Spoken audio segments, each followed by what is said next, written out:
دوكا راح تصرى بحبوحه ماليه، مضيق هرمز ومن اخي كاع الناس قال لك اسعار النفط راح تهبط. الوحيد اللي في مجره التبانه قال لك اسعار الطاقه راح ترتفع هو العبد الضعيف.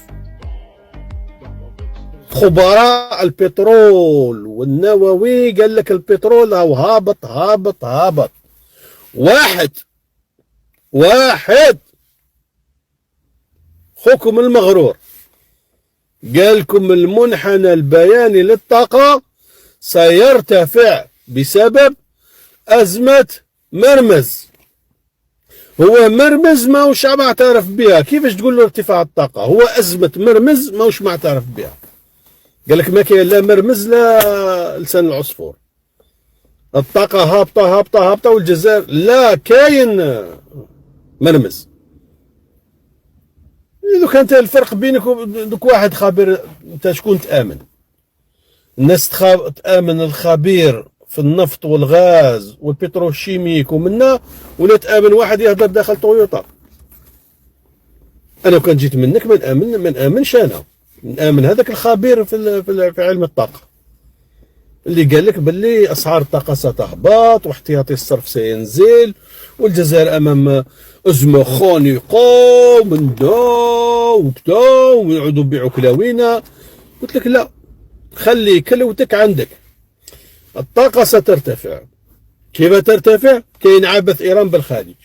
واش من عبث انت تخرط علينا نتايا 5 سنين وانت تقول لنا عبث عبث عبث عبث عبث عبث عبث؟ ما كاين لا عبث لا والو، تكذب على الشعب. كاين عبث. هذا وجه ماشي مخدوم بالفايونس، ولا هذا عبد، هذا اللي يهدر معك يحشم ويستحي وعنده كرامه يحافظ عليها. انا مانيش بهلول، ما تخلص لي 100 مليار باش نكذب عليك، ما نكذبش عليك. علاه نكذب عليك انا ونزيد نحلف لك قدام النسخه؟ لا، شكون اللي حالف علي انا؟ شحال راح تخلصني انت باش نشهد شهاده زور انا نتحاسب امام الله عليها؟ شحال راح تعطيني؟ تعطيني الدنيا وما فيها؟ اي غدوه نتكب في نار جهنم ما تنفعني لا دراهمك لا. على نشهد شهاده زور انا امام 45 مليون مواطن، واحد فيهم هو يعاني من السكن، الاخر يعاون ما راح السبيطار نحاولوا ضلعه، واحد غلطوا له في الكلوه وعلى هنا نتحمل مسؤوليه وزير راه يدي في التشيبه وانا قاعد نخدم عليها انايا.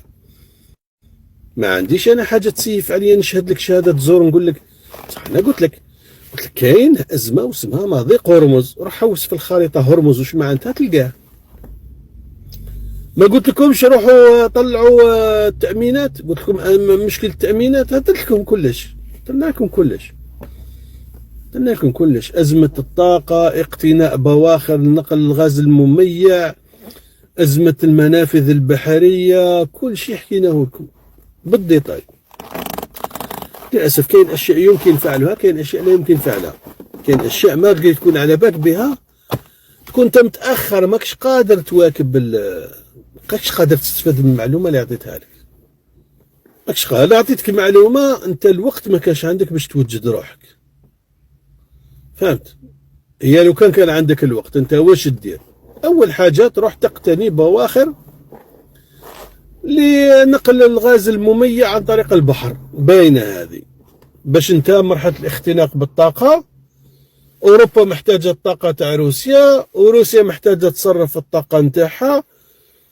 البترول يغير لونه، الجزائر تشري البترول الروسي وتعاود تبيعه باغلى الاثمان، يعني تحقق الاختناق بالطاقه لكن عن طريق تلعب دور دولي وتحقق ارباح. الغالب احنا قلناها لك قبل حرب اوكرانيا بواحد ال5 شهور، قلت لك راح تنطلق حرب في اوكرانيا وروسيا، ولازم تفكر في تعديل القانون الاساسي للسناتراك،